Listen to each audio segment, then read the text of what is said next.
Mister Sanna, al termine della seduta di lavoro odierna per la Torres, si sta preparando una gara difficile sul campo dell'Alba Longa.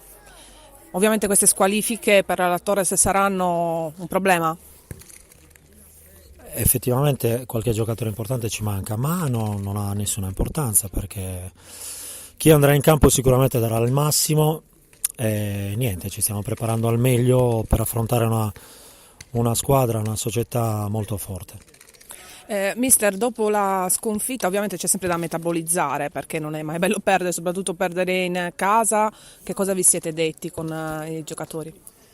No, io devo essere sincero, ancora non l'ho metabolizzata per il semplice fatto che domenica, a parer mio, era una partita alla nostra portata. Però ci stiamo preparando al meglio per la prossima. Queste partite qua noi abbiamo capito che le possiamo vincere, ma dobbiamo essere senza dubbio più cattivi sotto porta perché le occasioni ce le abbiamo sempre e le abbiamo sempre avute fino adesso. Quindi dobbiamo essere più cattivi, più determinati, più tutto e dobbiamo essere anche belli incavolati perché non possiamo perdere dei punti per strada in questo modo. Abbiamo accennato le assenze, naturalmente ci sono dei giocatori che entreranno in campo per sostituire chi non ci sarà, tanti giovani in questa squadra, anche loro devono essere motivati forse un po' di più.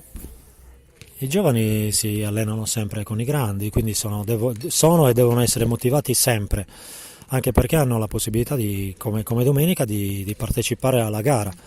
Per cui io penso che i giovani siano veramente pronti anche per domenica. Grazie mister, in bocca al lupo. Grazie, crepi il lupo.